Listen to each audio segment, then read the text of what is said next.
CAPEX, OPEX, two terms used when describing budgets, describing how money is spent in a company.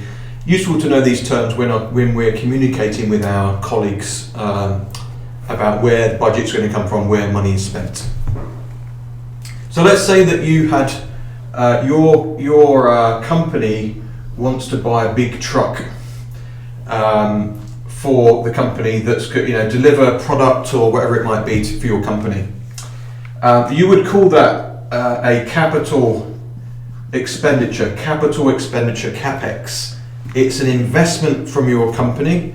It's something that you could recognize as an asset, because once you've bought that truck, it's now an asset of the company. It can go on your books as an asset of the company and would typically be depreciated as an asset and recognized as an asset. The petrol used to fill that truck every year and look after it is typically called OPEX. So it's operational expenditure. It's the day-to-day running expenses for running the company. From an IT perspective, you might be buying a big piece of hardware here, and that could be capital expenditure. It could be an asset that comes into the company and can be recognised as an asset on the books and then depreciated over time. And then this is for day-to-day running expenses, operational expenditure.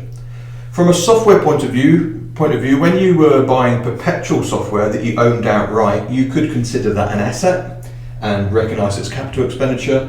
Subscriptions, it depends how you buy it, whether you're buying like 3 years up front or on an ongoing basis, but the line is blurred between CAPEX and OPEX.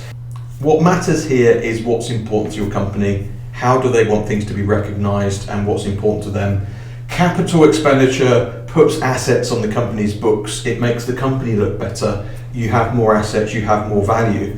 Whereas operational expenditure, you can deduct from your income tax bill, so you pay less tax. It depends what your company's doing, what the priorities are, and where the budget's lie. But you need to be aware of these terms when you're managing budgets.